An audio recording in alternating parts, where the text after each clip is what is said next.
All rise. Veuillez vous lever.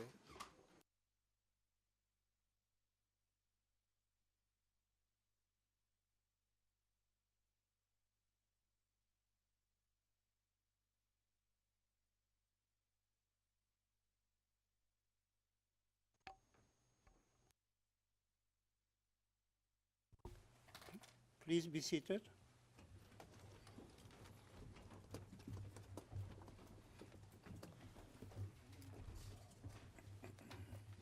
Okay, we will now turn to response by the prosecution, 1 hour and 30 minutes. So at 4, we will finish. Thank you, Please do. Thank you, Mr. President. Mr. President, Your Honors, the trial chamber analyzed a vast body of evidence and rendered a thorough and careful judgment. Over the course of a 5-year trial, the chamber received evidence from nearly 600 witnesses and over 11,000 exhibits. The chamber's careful consideration of this evidence is reflected throughout the judgment. The chamber made hundreds of detailed witness credibility assessments. Again and again, the chamber weighed competing pieces of evidence against each other and in light of the entirety of the record and reached reasoned conclusions. It reached thousands of reasoned findings on the evidence. And after all this careful assessing and weighing of the evidence, the chamber concluded that Radovan Karadžić, President and Supreme Commander of the Republika Srpska, or RS, played a leading role in 4 joint criminal enterprises. Enterprises encompassing a countless array of crimes perpetrated over the course of 3.5 years. In seeking to unwind these conclusions on his criminal responsibility, Karadžić faces a formidable burden, and he's fallen well short. Every one of his grounds of appeal suffer from basic flaws. The first half of his appeal is consumed by what he terms fair trial arguments, but he's failed to show any unfairness and falls well short of demonstrating that he should be awarded a new trial. Most of the second half of his appeal concerns arguments on each of the 4 joint criminal enterprises. For each, he argues that there was no JCE or that he did not participate in it. He seeks full exoneration, a full acquittal, and again, his arguments fall well short of meeting his burden. Many of his arguments are grounded in the erroneous premise that the beyond reasonable doubt standard applies to individual non-essential findings or even to individual pieces of evidence. Other times, and there are many of these, he seeks to reinterpret pieces of evidence while ignoring the chamber's findings on that very evidence or disregarding the totality of the record that informed the chamber's contrary conclusions. These flawed methodologies show no error. I'll begin our submissions today by addressing the procedural arguments raised in grounds 1 through 27, and I will focus on the grounds argued this morning. I'll then turn to the municipalities component of the case and make submissions on grounds 28 and 29. Interpreters would kindly ask that all other microphones in the courtroom are switched off.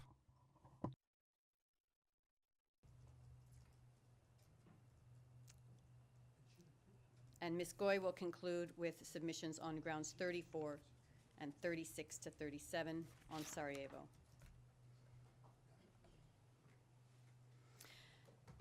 Turning then to the procedural grounds. Radovan Karadžić received a fair trial, and that fairness is demonstrated in the basic defects that permeate his 26 procedural grounds of appeal. Every one of these grounds is undone by at least one of these defects, frequently several of them. So I will begin by reviewing 4 of these defects, and then I will respond to the arguments presented today about specific grounds. The first defect is that Karadžić repeatedly complains about issues he never raised at trial or situations he caused himself.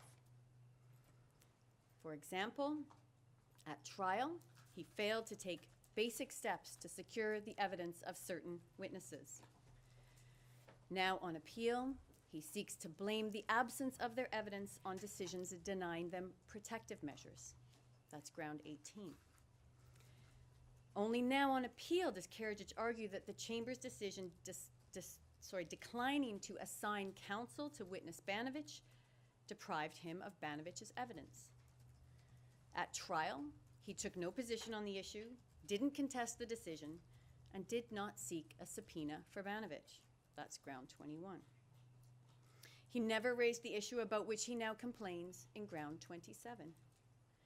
Karadžić tendered and relied on RS assembly records at trial, and only now does he claim that they should not have been used as evidence. That's ground 24, and I'll come back to that. In his reply brief, Karadžić claims that there are special circumstances that should encourage the appeals chamber to entertain these issues not raised at trial because he's self-represented. But this is misleading. Self-representation, it's true, can be a basis for an appeals chamber to find that special circumstances exist. But the application of this exception remains discretionary. That's the Ptolemyer Appeals Judgment, paragraphs 183 to 184. And this exception should not apply to Karadžić because throughout his entire trial, he benefited from expert legal advice. Karadžić's legal advisor at trial, now his lead counsel, was granted a right of audience and frequently intervened on Karadžić's behalf. His legal advisor often informed the court that he was speaking for the defense or that he had or would consult with Karadžić.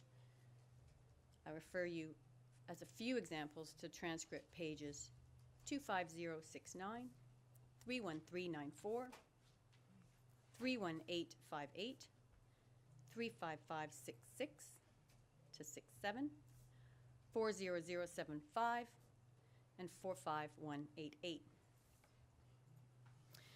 And in 2010, at the beginning of the trial, Karadžić argued that his legal advisor had been performing the, quote, functions and tasks for which a co-counsel is normally responsible, end quote. That's his 14 January 2010 submission. And the ICTY president found that Karadžić's legal advisor's role, quote, more closely reflected work normally undertaken by co-counsel, end quote, and increased his hourly rate to the regular rate for counsel. That's the 19 February decision, paragraphs 51 to 53. So where Karadžić decided not to raise an issue at trial, it could not have been due to a lack of available legal advice. No special circumstances exist. That brings me to defect 2. Karadžić repeatedly takes positions contradicted by controlling appeals chamber jurisprudence. I refer you to grounds 8, 9, 11, 12, and 6, 7, and 23. In no case does he provide cogent reasons to deviate from this chamber's long-standing law and practice, and he does not even mention the cogent reasons standard in any of these grounds. Defect 3, Karadžić repeatedly distorts the record. For example, he complains it was unfair for the chamber to grant Rule 70 protections for certain witnesses, but he ignores that he requested and received the very same Rule 70 protections for a defense witness. That's ground 18. He mischaracterizes the chamber's decision on parliamentary privilege, wrongly suggesting it concerns his own assembly statements. Ground 24, again, I'll come back to that. He complains about the alleged cumulative effect of adjudicated facts without even mentioning the 9 separate times that the trial chamber rejected the very same argument. That's ground 16. Defect 4 is the failure to show impact or seek a proportionate remedy. This is endemic to Karadžić's appeal. For instance, he just asserts that the Chamber's observations during the site visit undoubtedly affected its assessment. But he provides no substantiation. That's ground 2. For many grounds of appeal, he just lists judgment paragraphs purportedly affected by the alleged error without any attempt to demonstrate impact on the findings in those paragraphs. For instance, in grounds 7 through 10, 15, 17, 18, and 23. Numerous grounds concern discretionary trial management decisions applicable to individual witnesses that, taken at their highest, would have a de minimis impact on the record. For example, under ground 13, Karadžić claims that the Chamber's exclusion of Pero Rendić's evidence deprived him of evidence on the distribution of food at Omarska, even though Rendić denied any knowledge on this issue. Karadžić complains of having insufficient time to prepare for 3 delayed disclosure witnesses, but does not explain how a bit more preparation time could have possibly affected the verdict. That's ground 17. He argues that the Chamber erroneously excluded witness Koprivica's statement under Rule 92 Quater. But the Chamber found that the statement had a very low probative value in light of its pervasive inconsistencies and highly evasive responses. And Karadžić doesn't explain how material of such low probative value could have possibly affected the verdict. But he seeks nothing less than a brand new trial for this alleged error. He seeks a new trial as a remedy for 21 of his 26 grounds, no matter how trivial the alleged error or how deficient the impact argument. I'll turn now to ground 1, but just before I do, I'd like to respond to a claim this morning that the prosecution was seeking an unfair trial in this case. We reject that allegation. The prosecution takes its obligations to safeguard the rights of the accused seriously and did so in this case. Turning to ground 1. This concerns Karadžić's decision not to testify. This is a textbook example of defects 1 and 4. Karadžić raising arguments on appeal that he ought to have raised at trial and failing to demonstrate impact. Now, the defense claimed this morning that the prosecution led the Chamber down the path of violating Karadžić's rights. The prosecution did no such thing, and there was no such violation. At trial, it was Karadžić who did not contest the Chamber's ruling that he was to testify in question and answer format. And nearly a month after that decision, Karadžić declared with no explanation that he had decided not to testify. He never claimed at trial that this decision had any connection to the Chamber's ruling. And I refer you to our response brief, paragraphs 11 to 13. Now, in the reply brief, the defense argues that we've cited no authority or practice for the contention that Karadžić was required to inform the Chamber why he decided not to testify. And it was even claimed today that it's our burden to establish that Karadžić chose not to testify for other reasons. Well, the authority we rely on is Article 23 of the statute, which limits grounds of appeal to those alleging errors that invalidate the judgment or occasion a miscarriage of justice. And under this authority, it is for Karadžić to establish that the Chamber's ruling on the form of his testimony had an impact on the judgment. And to do this, he must connect that ruling to his decision at trial not to testify. At trial, he asserted no such connection and took no steps to challenge the Chamber's ruling. He never even responded to the prosecution's written submission requesting the Chamber to require him to testify in question-answer format. So he's failed to meet his statutory burden to demonstrate that the Chamber's form of testimony ruling had an impact on his decision not to testify and therefore an impact on the judgment. And I would add that the defense this morning incorrectly claimed that we made no reference to Karadžić's self-representation rights in our trial submission on this issue. At paragraph 5 of our 8 January 2013 submission, we clearly argued that a pro se defendant has no unilateral right to testify in narrative form. We clearly recognized the implication on self-representation rights and argued that they did not override the Chamber's discretion on the management of the trial in this instance.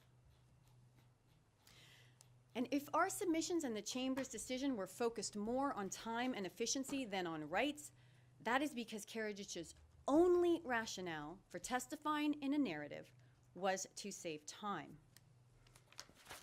At transcript page 45188, his legal advisor said, "We had originally planned on 32 hours of examination for Dr. Karadžić, which we were going to ask the Chamber for permission for me to ask him questions. And as the case progressed and we saw that the number of hours we had didn't seem to be adequate, we looked for ways in which we could reduce this and decided that we could cut it in half by having him testify in narrative form."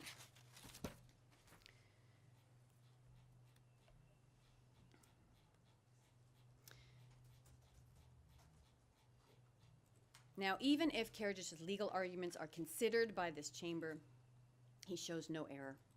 As we've pointed out in paragraph 15 of our brief, the trial chamber's ruling is consistent with appeals chamber jurisprudence, and Karadžić has shown no unreasonable interference with his rights. Likewise, under ground 2, Karadžić has shown no error in the decision to conduct site visits without his attendance. Even assuming that his right to self-representation or to presence were implicated by these decisions, the limitations were minimal, justified, and proportionate. Grounds 1 and 2 should be dismissed. And that brings me to ground 6, concerning disclosure. And Karadžić's theme under ground 6 is that unless you grant him a remedy on appeal, you will be perpetuating a climate of impunity.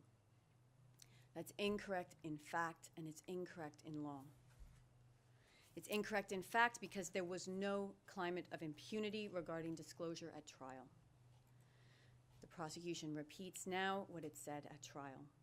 It takes its disclosure obligations seriously and went to great lengths in an effort to meet those obligations, not only by stretching its existing resources, but also by hiring or reassigning staff to work on disclosure in this case.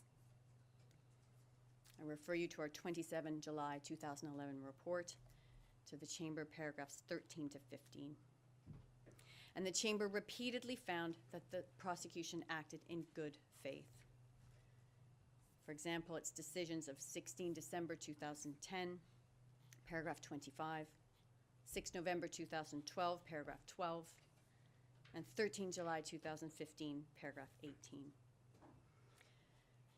A rhetorical question was asked this morning: why would the prosecution bother allocating more time and resources to disclosure in light of the trial chamber's approach?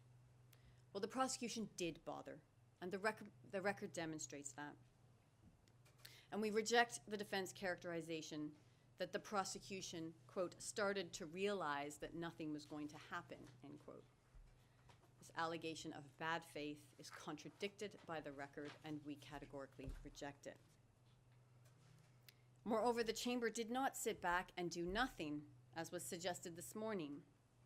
The Chamber demanded that the prosecution account for instances of late disclosure. It ordered detailed explanations, set deadlines, demanded changes to disclosure practices, reprimanded the prosecution, and it granted remedies to Karadžić to ensure he suffered no prejudice. I refer you to paragraph 53 of our response brief. The record refutes Karadžić's claim that the Chamber fostered a climate of impunity. And the climate of impunity claim is also based on an incorrect interpretation of the law. Settled appeals chamber law states that a remedy should only be granted based on a showing of prejudice. Karadžić brought a stream of disclosure violation motions at trial. But in virtually every instance, the chamber found there was no prejudice because the material he complained about was duplicative of material he already had, of marginal value, or both. Karadžić's claim that he should have nevertheless received a remedy suffers from defect 2, seeking unwarranted departures from appeals chamber law. And Karadžić doesn't engage with the multiple trial chamber decisions granting him adjournments to absorb newly disclosed material. Remedies that remedied any potential prejudice. And I refer you to the trial judgment, paragraph 6153. And that failure to engage with the chamber's decisions was echoed in the submissions this morning. As the appeals chamber has observed, the trial chamber is best placed to determine the appropriate periods of adjournment in such circumstances. I refer you to the 28 April Caramera appeals decision, 28 April 2006, at paragraph 7, and the Indili Dilimana appeals judgment, paragraph 22. Karadžić does not even attempt to show that these remedies were inadequate. Instead, he incorrectly implies at paragraph 64 of his brief that an adjournment is not a remedy. And this was repeated today, where it was claimed that the remedies granted were limited to reports and explanations. An adjournment to absorb disclosure is a remedy. The defense cannot simply ignore the contents of the chamber's decisions while at the same time claiming those decisions created a climate of impunity. The defense only addresses the chamber's reasoning in relation to 3 decisions, each concerning a single document. We've addressed these claims in our response brief. So today I'll only discuss the one that was mentioned this morning in argument. The Zepanich evidence about the alleged staged shelling attack at the Vase Mesquina Street on the 27th of May, 1992. The defense claimed this morning that the late disclosure of this evidence prejudiced Karadžić because he could not elicit it at trial. But he did elicit this evidence. He elicited the same evidence from a prosecution witness, and the chamber considered it and found that it didn't make a difference because the Vase Mesquina Street incident was not a scheduled incident. That's footnote 15114. This is an example of the defense's repeated failure to show prejudice. Karadžić makes only 2 other identifiable claims of error. The first is that he suffered cumulative prejudice, and the second is that his trial was unduly delayed as a result of disclosure. Turning first to cumulative prejudice. We heard a lot this morning about the supposed 500,000 pages of material supposedly disclosed during trial. This figure is wrong and therefore misleading. The claim at paragraph 93 of the appeals brief that the prosecution disclosed this 500,000 pages of quote-unquote exculpatory material after the trial began is wrong. And it's also wrong that the claim that less than 10% of that amount did not represent a disclosure violation.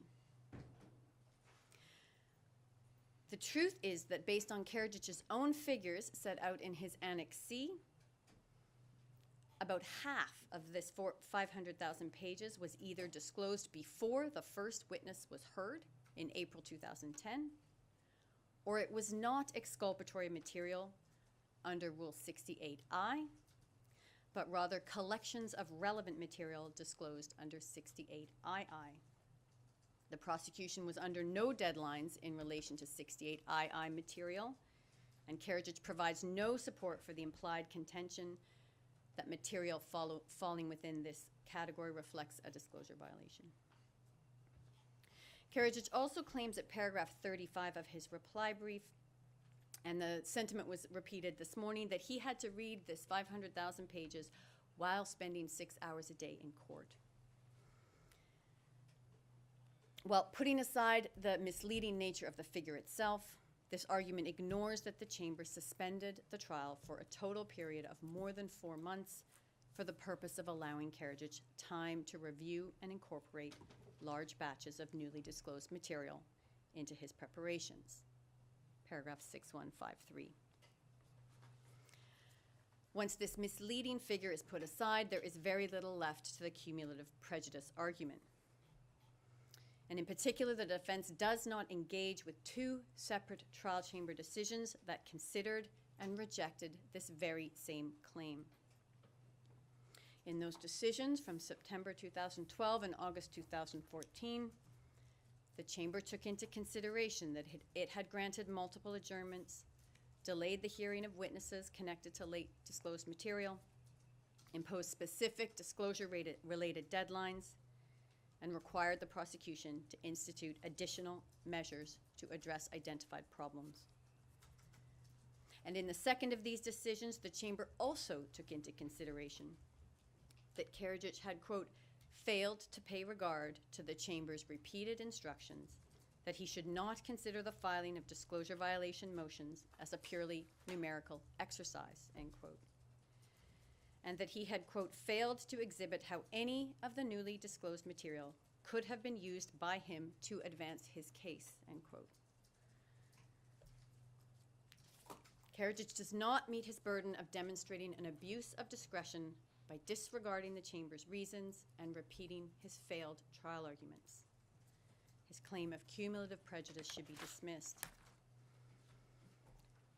That brings me to the issue of delay. This morning we heard that disclosure caused delay after delay after delay. Well, let's just put this into perspective. Karadžić's delay argument is based on a total of 14 weeks of adjournments to review material that was late disclosed to him. He argues that this 14 weeks amounts to undue delay.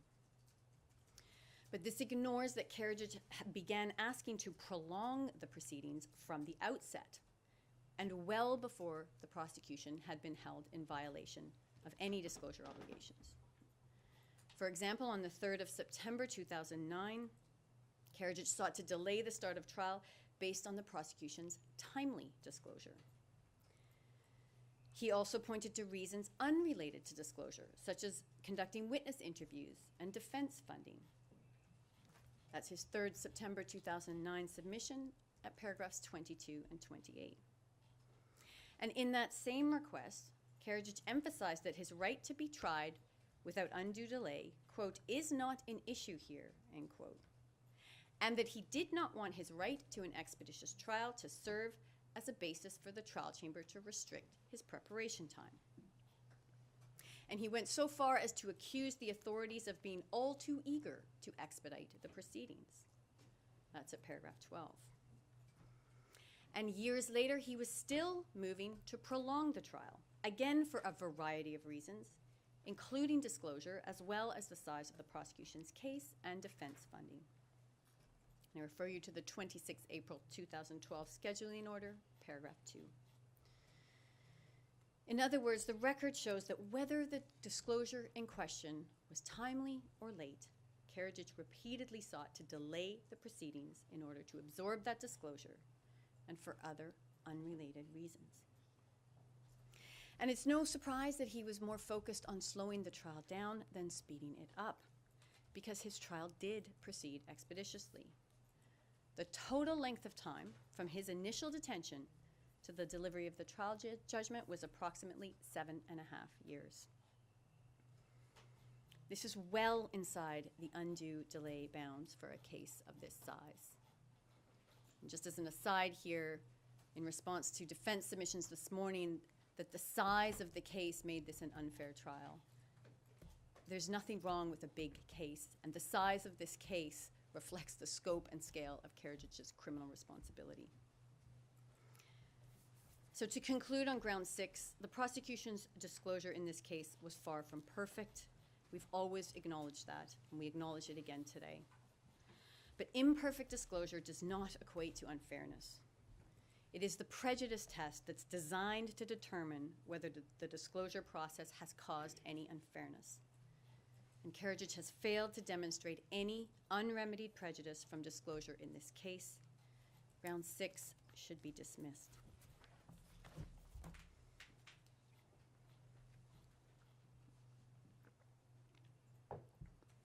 That brings me to ground 7, concerning the challenges to the use of adjudicated facts in this case. Now, in his reply brief, Karadžić claims that the appeals chamber has never faced what he terms a constitutional challenge to adjudicated facts. In support, he cites to the partially dissenting opinion of Judge Robinson in the Mladić adjudicated facts appeals decision. That very opinion states at paragraph 101 that, quote, the tribunal's case law has confirmed the constitutionality of Rule 94B, end quote. And indeed, the case law has repeatedly affirmed that the adjudicated facts regime is consistent with the rights of the accused. I refer you, for example, to the 16 June 2006 Caramera appeals decision, paragraph 39. It was asserted this morning that that decision was about judicial economy. But what the appeals chamber said in that decision was, quote, taking judicial notice of adjudicated facts under Rule 94B is a method of achieving judicial economy and harmonizing judgments of the tribunal while ensuring the right of the accused to a fair, public, and expeditious trial, end quote. Ground 7 is another example of defect 2, Karadžić seeking to circumvent directly applicable appeals chamber law, and it should be dismissed. That brings me to ground 20. Mladić took the stand in the defense case, but refused to testify on the basis that his answers would incriminate him. Karadžić fails to show that the chamber abused its discretion by declining to compel Mladić to answer questions, quote, in light of his right against self-incrimination as an accused whose trial is pending before the tribunal, end quote. Transcript page 46052. First, I'll address the claim at paragraph 96 of the reply that we're exaggerating the difficulties in sealing off the Mladić proceedings from exposure to Mladić's testimony. He argues in reply, and that argument was repeated this morning, that we could have established a firm Chinese wall, just like we did in the Stanisic and Samatovic trial in relation to witness Milovanovic. There is no comparison between these two scenarios. In the Milovanovic situation, the prosecution team in one case was permitted to interview witness Milovanovic during a break in his testimony in another case, on the condition that the two teams did not discuss the contents of that interview until his testimony was complete. That situation was to come to an end within 5 days. 3 factors distinguish that situation from this one. First, the information wall was only needed for a few days. Second, the information consisted of a private interview over which the prosecution could clearly maintain control over that short time period. And 3, Milovanovic was not an accused, and there was no identifiable risk of an irreparable violation of a fundamental right. Here, in contrast, the tribunal would have to have prevented any direct or indirect exposure of Mladic's testimony to any member of the Mladic prosecution team for several years, all while that testimony was in the possession of both parties and a variety of other actors, potentially being discussed in open court, disclosed across multiple cases, and exposed in tribunal filings, including the widely publicized trial judgment. There was a clear risk of failure and a corresponding risk that Mladic's trial would be tainted and the proceedings against him stayed. I refer you to our response brief, paragraphs 189 to 195. And I contrast this to the Tolomir situation that was mentioned this morning in the appeals chamber decision on the Tolomir subpoena. because in that instance, the trial proceedings against Tolomir were over. His self-incrimination risk from compelled testimony was significantly reduced because no evidence was being tendered in his case. The only possible evidence to be tendered would have been an additional evidence motion. I'd like to also address the claim in reply that the prosecution is taking inconsistent positions, arguing on the one hand that exposure of Mladic prosecution team members to his compelled testimony would risk the collapse of the Mladic trial, and on the other hand that Mladic's testimony was so insignificant that it would have made no difference to Karadžić's trial. Karadžić claims that we're arguing Mladic's testimony is both important and unimportant. There's no inconsistency here, however, because these are two different issues. In relation to Mladic's own trial, it's the importance of his fundamental right against self-incrimination that matters, not the contents of the testimony.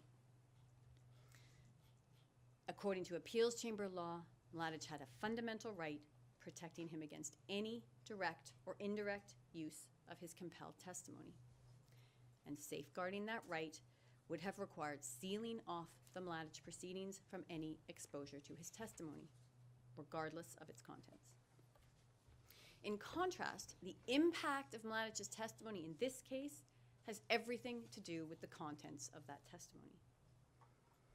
And the four questions that Karadžić posed to Mladic concerned the existence of the three main common criminal purposes in this case, and whether Mladic ever told Karadžić about the executions of Srebrenica prisoners. Of course, Mladic would likely have denied all this, much as he did in his own trial. But Karadžić elicited similar self-serving denials from a range of his co-JCE members and other associates, and he made those same denials himself in argument. And I refer you to our response brief, paragraphs 197 to 201. He has not shown that more of the same from Mladic would have made a difference. And if Karadžić considered Mladic's testimony to be so crucial to this case, one would have expected him to have brought a motion for additional evidence on appeal. Because Mladic's self-incrimination risk was significantly reduced once the evidentiary phase of the trial ended in December 2016, and even further reduced after the trial judgment was rendered in November 2017. But in all that time, Karadžić has never attempted to tender that evidence. And I'd like to lastly respond to the claim that Karadžić had a right to General Mladic's evidence. That's at his brief, paragraph 336. Karadžić's right to present a defense does not translate into an absolute right to elicit every piece of potentially relevant evidence. A variety of restrictions exist that preclude parties from compelling testimony from witnesses, and those restrictions do not automatically render the proceedings unfair. For instance, if Karadžić and Mladic had been tried together, Karadžić clearly could not have compelled him. That would not have made his trial unfair, and nor does this. Karadžić fails to show that the chamber abused its discretion in determining that the risk to Mladic's fundamental rights outweighed Karadžić's interest in eliciting his evidence. Ground 20 should be dismissed. That brings me to ground 23 on war correspondent privilege.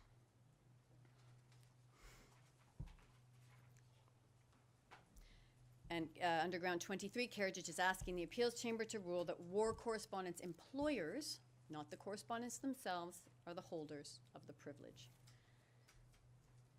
And as Your Honor, Judge Marin noted, the appeals chamber in Brzanin has held that war correspondents, quote, are of course free to testify before the International Tribunal, end quote. Now, it was claimed this morning that the Brzanin decision involved the assertion of the privilege and not the waiver. But that's incorrect, because the appeals chamber held that war correspondents were free to testify and that they possessed a qualified privilege that could exempt them from compulsion. In other words, the holding in Brzanin is that the holder of the privilege both for assertion and for waiver purposes, is the individual war correspondent, him or herself. The decision of the STL was mentioned this morning. However, in that decision, the trial chamber reached no decision on which party held a war correspondent privilege, because it found that on the facts before it, the witness in question was not a war correspondent. The STL decision does not assist Karadžić. This is another attempt to redefine, to deviate from appeals chamber law without showing cogent reasons. Ground 23 should be dismissed. That brings me to ground 24, parliamentary privilege. Now, Karadžić's complaint about the use of his assembly speeches is probably the best example of defect one, raising issues for the first time on appeal and complaining about situations he brought about himself. Because at trial, Karadžić supported the admission of transcripts and minutes of assembly sessions, and he tendered many of those documents into evidence himself. And he repeatedly relied on his own assembly speeches in those records throughout trial to examine witnesses and substantiate his arguments. And when the defense argued at trial that defense witness Karadžić could not be questioned on his assembly speeches, the trial chamber asked Karadžić's then legal advisor directly whether the defense was claiming a privilege that would preclude the trial chamber's use of assembly records. And he responded, no, not at all, no. He clarified that the defense was only claiming a narrow privilege for Karadžić not to be questioned in court about what he said in the assembly, and he agreed that the chamber could rely on the assembly records as written evidence. That's transcript page 43094 to 43095. The defense claimed this morning that the chamber's decision on parliamentary privilege was a general one, but this was the request they ruled on, a narrow request regarding Karadžić's statements and the use of them against to examine Karadžić. And ultimately, the chamber did rely on these exhibits extensively, and they underlie a multitude of findings supporting Karadžić's guilt. And it's only now, on appeal, faced with all those incriminating findings, that Karadžić makes a sweeping claim of privilege and seeks a brand new trial. Now, there was a novel claim made this morning that a person can assert privilege at any time, and apparently this includes after it has been waived and in relation to the very material over which it has been waived. Well, that submission was unsupported, and it's contradicted by common sense. We heard a lot about fairness this morning. Well, fairness requires that Karadžić not be permitted to unwind the entire judgment based on an argument raised for the first time on appeal that contradicts the position he took at trial. Ground 24 should be dismissed. That brings me to ground 26, and this concerns the Miletić reopening decision. And the chamber reasonably denied Karadžić's request to reopen his case to tender proposed testimony from Miletić. It concluded that Karadžić had not demonstrated the testimony would be sufficiently probative, particularly considering the late stage of the proceedings and the delay that a reopening would cause. Karadžić does not show that the chamber abused its discretion. Now, in its reply brief, the defense relies heavily on the Popovich trial chamber's findings on Miletić's role in restricting aid to Srebrenica, forcibly removing the population, and monitoring the column and the corridor. He argues that these findings on Miletić's central role in Srebrenica events demonstrate that Miletić was, quote, in a unique position to exonerate President Karadžić, end quote. That's at reply paragraphs 124, 126, and 128. But these findings do not indicate what Miletić would have testified to in this trial. In the Popovich trial, Miletić denied that he had this central role. Karadžić's 65-tur summary of Miletić's proposed testimony indicates Miletić was planning to repeat those denials and distance himself from the forcible transfer, the corridor, and most everything else Srebrenica related. I'll give you two specific examples that illustrate why the Popovich trial record does not assist Karadžić. First, Karadžić relies on the Popovich trial chamber's findings on Miletić's role in drafting and implementing Directive 7. Directive 7 is, of course, the directive signed by Karadžić that contains the incriminating order to the Drina Corps to create an unbearable situation of total insecurity with no hope of further survival or life for the inhabitants of Srebrenica. Karadžić argues at paragraph 124 of his reply that the Popovich findings on Miletić's role in drafting Directive 7 could have exonerated Karadžić in relation to Directive 7 and the forcible removal plan. But in his own trial, Miletić took the position that Karadžić could amend the draft directive written by Miletić and, quote, could add the incriminated passages, end quote, and that, quote, the final text belonged to President Karadžić, who had the single and exclusive authority to approve it, end quote. And this shifting of blame to Karadžić is echoed in Miletić's Karadžić's 65-tur summary of Miletić's proposed evidence, which states, quote, he, Miletić, prepared a draft of Directive 7 and gave it to General Milovanović for onward transmission to the President. His draft did not include any reference to the civilian population of Srebrenica or Žepa. He did not notice that language in Directive 7 until after the war, end quote. Second, Karadžić relies at paragraph 126 of his reply on the Popovich chamber's finding that Miletić was among the main staff's most knowledgeable members and provided information to President Karadžić.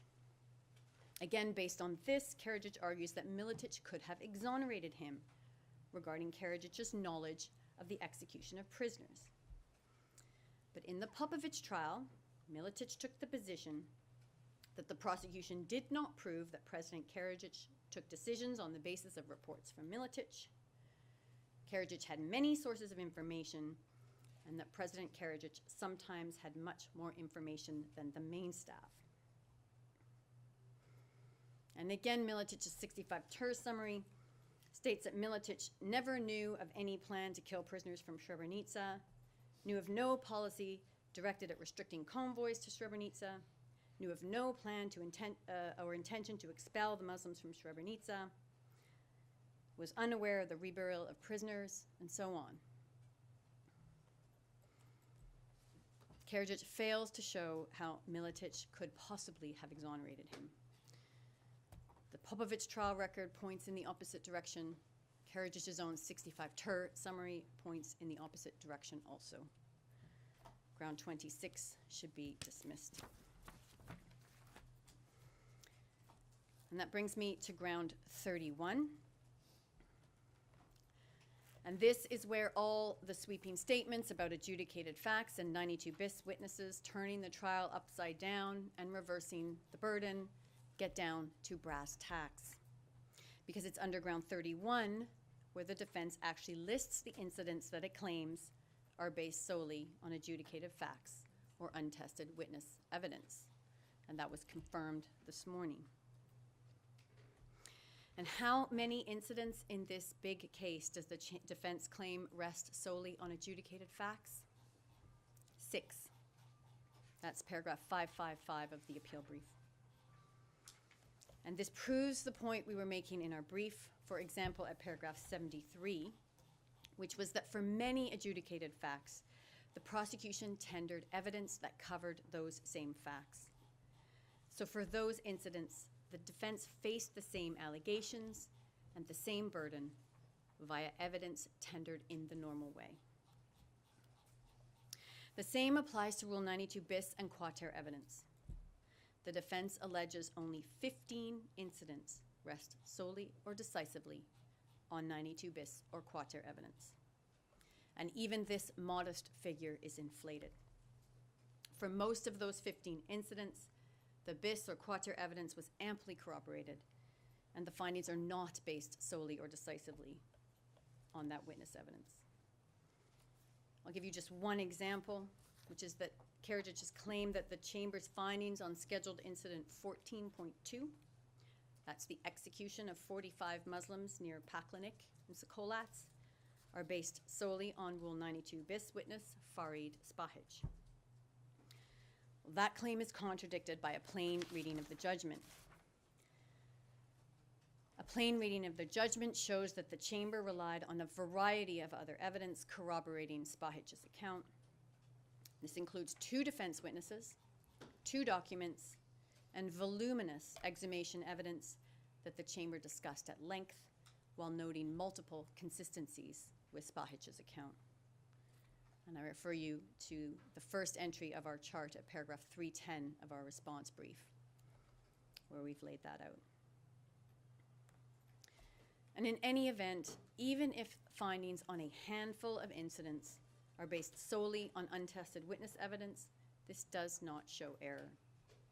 In accordance with the Popović appeals judgment, none of Karadžić's convictions under any counts rest solely or decisively on untested witness evidence. And Karadžić seeks to rely on the Đorđević appeals judgment, but it does not assist him. The Đorđević appeals chamber held that if untested witness evidence on an incident underlying a conviction constitutes a critical element of the prosecution case and a vital link in demonstrating an accused responsibility, then that incident cannot be based solely or decisively on that untested evidence. But it also held that where the untested evidence is corroborated by findings demonstrating a similar pattern of conduct, the Chamber's findings on that one incident cannot be said to rest solely or decisively on untested witness evidence. That's paragraphs 807 to 808. And applying that holding here, none of the incidents Karadžić points to are based solely or decisively on untested witness evidence. And again, I refer you to the chart at paragraph 310 of our brief. Ground 31 should be dismissed.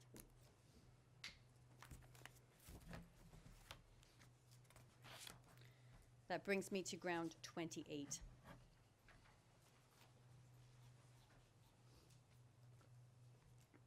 So I'm moving away now from procedural grounds and to the common criminal purpose to permanently remove Muslims and Croats from the municipalities. The Chamber reasonably concluded that Karadžić participated in this common criminal purpose. Under ground 28, Karadžić argues that there was another reasonable inference to this conclusion.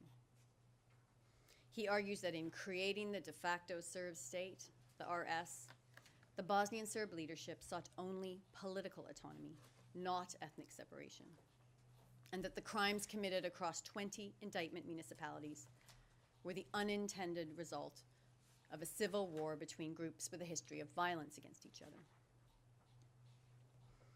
This alternative narrative ignores most of the evidence and findings that underpin the Chamber's conclusions. He therefore has not met his burden on appeal, because he fails to show that on the totality of the record, his alternative narrative was reasonable. In explaining why Karadžić's narrative is not reasonable, I'll begin with an overview of that totality, an overview of the findings on the nature and scope of the permanent removal objective and the manner of its implementation. This is the proper context to evaluate defense arguments. Then I'll address in more detail some of the specific defense arguments under ground 28. Your Honors, by late 1991, Bosnia and Herzegovina, BIH, was heading towards independence. And as found by the Chamber, Karadžić, the undisputed leader of the Bosnian Serbs, was adamantly opposed to independence for BIH, paragraph 2711. That opposition is illustrated by his October 1991 televised speech, where he threatened the Bosnian Muslims that if they pursued independence, they would face a highway of hell and suffering, resulting in the possible extinction of the Muslim people. Paragraphs 2675 and 2707. Karadžić and the Bosnian Serb leadership insisted that Bosnian Serbs would not become trapped in a Muslim-dominated independent state. So they formed a criminal plan. And their plan was to forcibly take over territories within BiH that they claimed for the Serbs and to permanently remove non-Serbs from those territories through the commission of crimes. Paragraph 3447. And they began implementing this plan through a campaign of crimes that commenced in April 1992. Serb forces attacked and took over targeted municipalities and perpetrated a coordinated, systematic pattern of crimes designed to remove non-Serbs from the RS. All the while, as the Chamber found, Karadžić issued false denials and false assurances to internationals about the crimes and facilitated their commission on the ground by adopting a policy of non-punishment and by taking no genuine steps to prevent or punish them.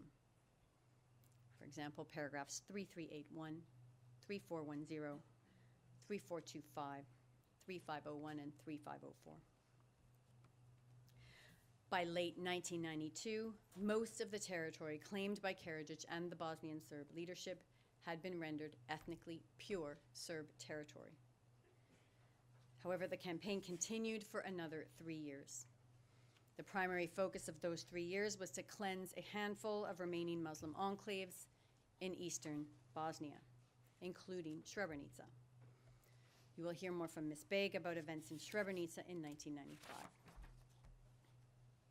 Your Honors, here is a map of Bosnia and Herzegovina depicting in color the location of the 20 indictment municipalities. And the colors depict the predominant ethnicity of those municipalities in 1991, before the conflict. Dark green is absolute majority Muslim, light green, relative majority Muslim. Dark red, absolute majority Serb, and light red, relative majority Serb. Now, each of these 20 municipalities were strategically significant to the Bosnian Serb leadership. Paragraph 3446. In particular, they are all encompassed by the Bosnian Serbs' 6 strategic goals. Karadžić announced these goals to the RS Assembly on the 12th of May, 1992. The strategic goals formalized the ethnic separation policy, which was already in place and being implemented. And they guided the implementation of the permanent removal campaign for the remainder of the conflict. Paragraphs 2857 and 2895 to 2903. Geographically, the municipalities fall within 3 of these 6 goals. Goal 2, creating a corridor across northern Bosnia. Goal 3, eliminating the Drina as a border between the Republika Srpska and Serbia proper in eastern Bosnia. And goal 5, dividing Sarajevo into Serbian and Muslim parts. And the yellow border there shows the border around the 10 municipalities that constituted the administrative region of Sarajevo. And all the municipalities were also linked to the first and the most important strategic goal, the separation of Serbs from the other 2 ethnic communities. Paragraphs 2857, 2896, and 2898. Ethnic separation was at the core of the strategic goals. Paragraph 3439. All of these 20 municipalities had large non-Serb populations. Many, as you can see, were majority Muslim. Cumulatively, hundreds of thousands of non-Serbs lived in these 20 municipalities. And yet Karadžić and his co-JCE members sought to transform them into ethnically pure Serb territory. Now, Dr. Karadžić claimed this morning that homogenization in BiH concerned some kind of administrative grouping, and that Muslims who were not fighting in the municipalities had no problems. the facts belie these claims. The criminal campaign carried out by Serb forces was intense, organized, and effective. And I'll illustrate this by explaining how it was implemented in two Muslim-majority municipalities, Foča and Zvornik, both connected to strategic goal 3. Before the conflict, approximately 52% of Foča's 40,000 inhabitants were Muslim, paragraph 839. But just 4 months into the conflict, by mid-August 1992, there were almost no Bosnian Muslims in Foča, paragraph 933. And by early 1993, Karadžić was informed at the assembly that not a single Bosnian Muslim remained in Foča, and that, quote, there is only one people living on the territory of Foča, and there is only one religion practiced there, end quote. That's paragraph 933. Let me explain how Serb forces forcibly removed 20,000 Muslims from Foča in just a few months. And this is based on the Chamber's factual findings in Volume 1. Serb forces began their attack on Foča on the morning of 8 April 1992. They shelled and fired on the town, primarily its Muslim neighborhoods, wounding many Muslim civilians. Then they took over the town, area by area, systematically looting, burning, and destroying Muslim homes. They attacked and destroyed surrounding Muslim villages, and they beat, killed, and rounded up villagers. Bosnian Serb police, military, and civilian officials established a network of detention facilities where they imprisoned Muslims in squalid conditions. The largest of these was Capidom Foča. It was established by a decision of the Central RS government, that's Karadžić's government, and it was jointly controlled by the Ministry of Justice and military authorities. In detention, men and boys were routinely beaten, and hundreds were murdered. Women and girls were systematically raped by police and military officials. For many detainees, this mistreatment lasted for weeks and months before they were finally expelled. In this climate of extreme violence, Muslims who could flee did. This is how 20,000 people were permanently removed from their homes and communities in just a few months. Turning now to Zvornik, which followed the same pattern. Before the conflict, approximately 60% of Zvornik's 81,000 inhabitants were Muslim, paragraph 1228. But by December 1992, the VRS Drina Corps was able to report that Zvornik's 60% Muslim population had been, quote, cleansed and replaced with an ethnically pure Serb population, end quote. Paragraph 1365, quoting P2955. And in January 1993, Karadžić himself proclaimed that Zvornik used to be 50-50, but now, quote, they are all Serbs, end quote. Paragraph 2760. This from the president who now claims he sought only political autonomy. Let me tell you how Zvornik was so thoroughly and efficiently cleansed. Again, this is based on the Chamber's findings in Volume 1. Around 8 April, the same day Foča was attacked, Arkan's paramilitaries, working with police, military, and paramilitary forces, attacked Zvornik. They shelled Zvornik town all day, then began looting and burning buildings in town and killing Muslims. As one of Karadžić's own witnesses admitted, Arkan's forces were killing Zvornik Muslims to, quote, sow fear, end quote. That's at footnote 4333. And it worked. Muslims began to flee. And to be clear, Arkan was a JCE member, not a renegade, paragraph 3462. The Chamber found, and these findings are not challenged by Karadžić, that the RS presidency, headed by Karadžić, invited Arkan's unit to operate in BIH, that Karadžić himself supported this cooperation, and that Karadžić later publicly thanked and praised Arkan for, quote, defending the Serbs, end quote. paragraphs 3198, 3236, and 3228. I'll digress here for a moment to respond to Dr. Karadžić's claim this morning that he persecuted and prosecuted and disowned paramilitaries.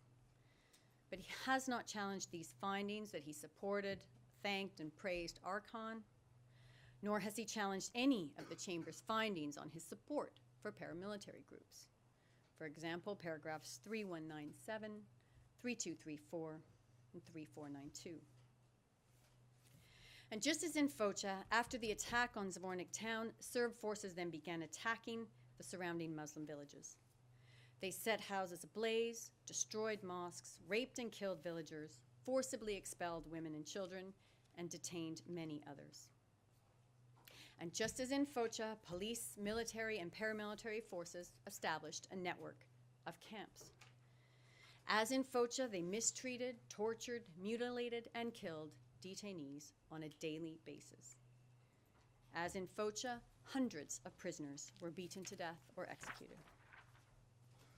The Zvornik killings were so intense that Gero's slaughterhouse became an open-air execution site and collection center for corpses. Hundreds of bodies of killed Muslims were transported to the slaughterhouse, stacked up in rows, and subsequently buried in mass graves. I refer you to footnote 4561 and the evidence cited therein. Just as in Foča, in the face of this carnage, those who were not detained or killed fled in fear, as intended. This is the reality on the ground that allowed Karadžić to declare in January 1993 that in Zvornik they are all Serbs. These two municipalities are illustrative of the broader pattern. The Chamber found that the overwhelming majority of the non-Serb population of the 20 indictment municipalities were forced out of the RS through a systematic and organized pattern of crimes involving killings, cruel treatment, unlawful detention, rape and other acts of sexual violence, discriminatory measures, and wanton destruction. Paragraphs 3442 to 3445 and 6047. Now I'll turn back to Karadžić's claimed alternative inference, that he, president of the RS, played no role in this vast array of crimes carried out across 20 municipalities, largely by his own forces, that he sought political autonomy only. I will address two basic flaws with this argument. First, I'll explain how this alternative narrative is based on individual items of evidence that Karadžić seeks to interpret in isolation from the record and without regard for the contrary findings. Then I'll address his arguments based on events in non-indictment municipalities. Turning to the first point, the evidence Karadžić relies on to support his alternative. Here, the methodology is to reinterpret fragments of evidence in isolation, as I said, and this does not meet his burden. I'll illustrate this by focusing on Karadžić's challenges to the findings that he advocated ethnic separation, and then I'll turn to the evidence that Karadžić relies on to support his narrative. In his brief, Karadžić selects 5 statements that the Chamber relied on, and he argues that they do not support the Chamber's conclusion that he advocated ethnic separation. We've responded to those arguments in our brief, and I won't discuss them today. Instead, I'll show you a few of the statements the Chamber relied on that Karadžić does not mention, statements that plainly support the finding that Karadžić advocated ethnic separation. On February 14th, 1992, so about 6 weeks before the criminal campaign commenced, Karadžić told SDS officials that it is not possible to make a solid coexistence without friction and conflicts. We are not brothers. We must know that. The world understands that very well when they ask, why can't you live together? I say, because we are 3 cultures, 3 peoples, and 3 religions. That's P12 relied on at paragraph 2732. 2 weeks later, 28 February, Karadžić told the SDS Assembly, Muslims cannot live with others. We must be clear on that. They couldn't live with the Hindu, who are as peaceful as sheep. They couldn't live with the Greeks on Cyprus. They couldn't live in Lebanon with Arabs of the same blood, same language, but of a different faith. There can be no discussion here. That's P938, paragraph 2756. In July 1992, when the criminal campaign to forcibly remove Muslims and Croats was in full force, Karadžić told the RS Assembly that Europe wants to keep us and the Croats in one unitary state so that we control the Muslims. And we cannot control the Muslims in such a unitary state. We know very well what fundamentalism is and that we cannot live together. There's no tolerance. They quadruple through the birth rate, and we Serbs are not up to that. That's Exhibit D92, relied on at paragraph 2745. Now, Karadžić is free to pick and choose which pieces of evidence he wishes to address on appeal, but it is for him to explain how the chamber acted unreasonably when it relied on Karadžić repeatedly insisting that Serbs could not live with the other ethnicities, to conclude exactly that at paragraph 2841. Instead, Karadžić just ignores most of that evidence, including the examples I just showed you. Now let me turn to the statements Karadžić puts forward to support his narrative of innocence. Statements where Karadžić claimed to oppose ethnic cleansing and issued instructions purporting to protect minorities or allow them to return. This is a point Karadžić argued, Dr. Karadžić argued this morning. There are two key flaws with reliance on these statements. First, as we pointed out in our response brief, Karadžić repeatedly ignores the Chamber's express consideration of these statements. Secondly, Karadžić presents these statements on appeal in isolation. Dr. Karadžić himself this morning emphasized the importance of interpreting his statements in context. Well, the Chamber properly did consider these statements in light of the context, in light of the totality. And that totality showed Karadžić threatening a bloodbath, insisting on ethnic separation, overseeing a vast criminal campaign aimed at removing non-Serbs from Serb-claimed territory, making false and misleading statements about that campaign rather than taking any genuine measures to stop it, then praising the demographic transformation achieved by his forces. Based on that overwhelming body of inculpatory evidence, the Chamber reasonably concluded that Karadžić's statements purporting to protect minorities and oppose ethnic cleansing were a sham designed to mislead the international community and perpetuate a false narrative that the Bosnian Serb state was legitimately created.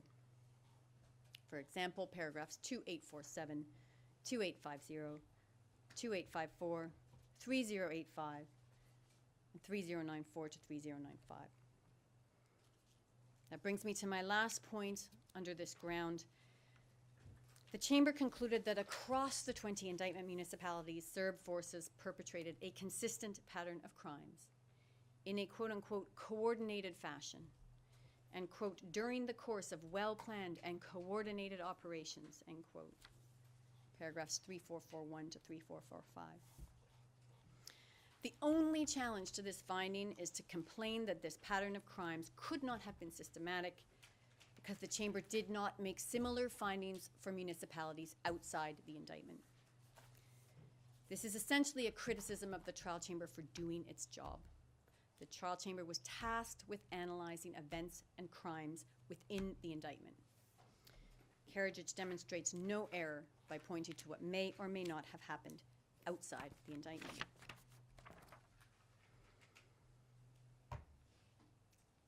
Ground 28 should be dismissed. I'll just say a few words on ground 29, which is the challenge to JCE 3 in this case. In ground 29, Karadžić argues that the chamber should overturn almost 20 years of tribunal jurisprudence on JCE 3 liability and adopt a probability rather than a possibility standard. And this morning it was argued that this is the right thing to do.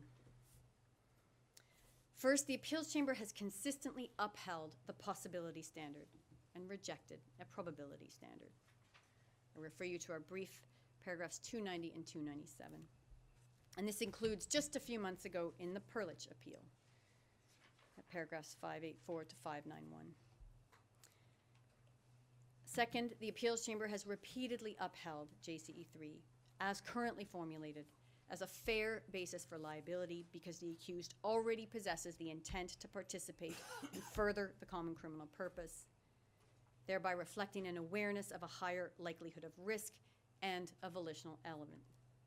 That's the Sayanovich Appeals Judgment, paragraph 1558. It's not subjective foresight alone that results in criminal responsibility. Finally, Karadžić's claim that JCE3 liability is purportedly, quote, out of step with everything, that was an argument made this morning, is incorrect. While national law is not relevant to this issue, as we've noted in footnotes 14 and 15 of our response to the amicus curiae submissions on Jogi, Australia, Canada, Hong Kong, New Zealand, Scotland, and the US all have a form of liability similar to JCE3, and New Zealand, Australia, and Hong Kong have expressly considered Jogi and declined to follow it. Ground 29 should be dismissed. Your Honors, that concludes my portion of the submissions. We have some time left. I can either pass the podium now to Ms. Baig, or we could take the break now, as you prefer. I would prefer for you to continue. We will end it for Ms. Baig.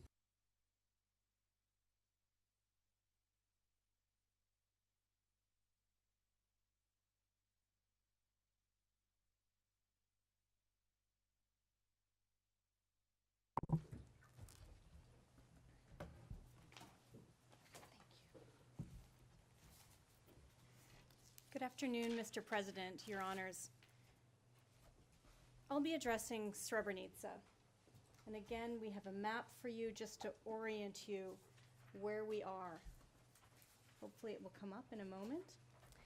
In early July 1995, the Bosnian Serb forces seized control over the UN safe area of Srebrenica. And like the takeovers of many other municipalities, the Srebrenica takeover was devised with the intent to permanently remove the Bosnian Muslim population living there. And as in the municipalities, this required force. By the morning of the 12th of July, more than 25,000 people were gathered at the UN compound. There, the displaced population spent 1 or 2 nights in catastrophic conditions where they were abused by Bosnian Serb forces. Families were systematically separated. Women, children, and the elderly forced onto buses, men and boys taken away. From the 12th to the 13th of July, up to 30,000 women, children, and some elderly men were forcibly transferred to Bosnian Muslim territory. And on 13th of July, the organized killings began. More than 5,000 Bosnian Muslim men and boys were systematically executed. These crimes inflicted long-lasting suffering on the surviving members of the Srebrenica community.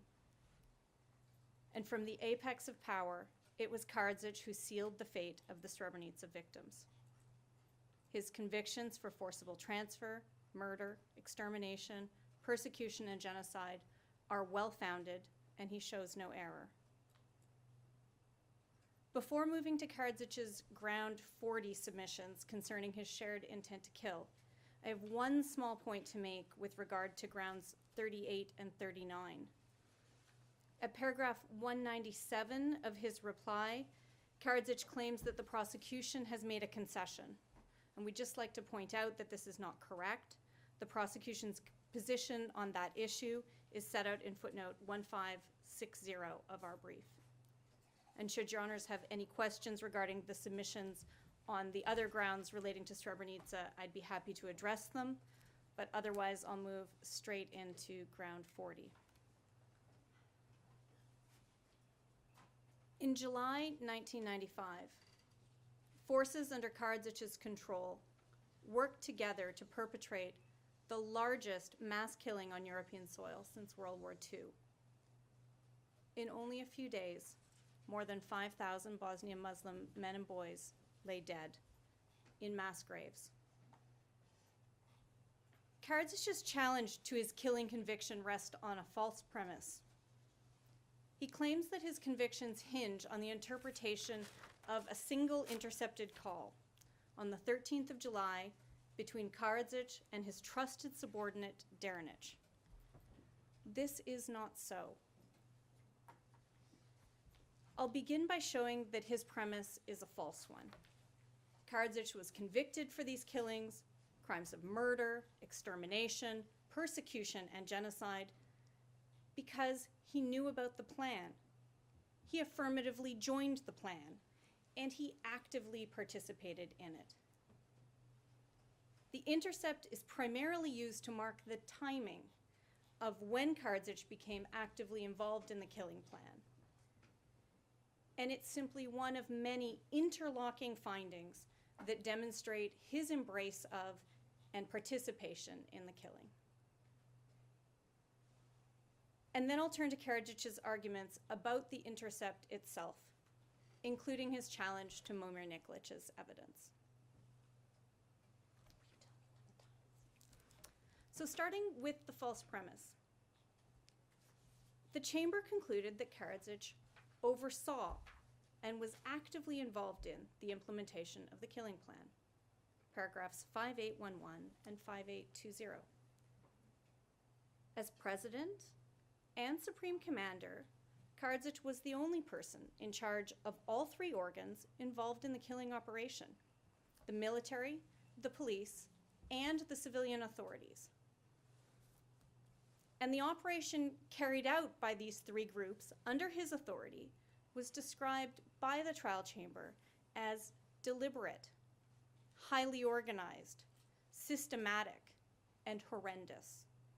Paragraphs 5668 and 5669. By the 13th of July, thousands of Bosnian Muslim men and boys were in the custody of Karadžić's forces. Some had been torn from their families during the separations at the UN compound at Potocari, and others had been captured from the column of men who had fled into the woods when Srebrenica was taken over. All were already marked for death. Prisoners were stripped of their belongings and their ID cards. They were told that they would not need them. And ultimately, these prisoners were systematically executed by Karadžić's forces, hundreds dying together, all of them shot. Sometimes the mass graves had been prepared in advance. And afterwards, when the news of the massacres was already common knowledge worldwide, he praised his subordinates on their, quote, brilliant victory in Srebrenica, promoting and rewarding many of the key actors, referring to Mladić as a legend. Paragraph 5813. The chamber found that the killing operation followed a consistent pattern, that its vast scale required extensive coordination between multiple layers and branches of the Bosnian Serb forces, all under Karadžić's oversight and with his active involvement. And the chamber details what this oversight and involvement consisted of. And I'd like to give you three broad categories of what Karadžić did to oversee the operation and to ensure its success. Is this 4 more minutes? Okay. First, Your Honors, as President and Supreme Commander, Karadžić used numerous channels to obtain information from the ground, enabling him to monitor the activities of his forces as the plan unfolded. He received daily written reports from the main staff security organ, and the Minister of the Interior.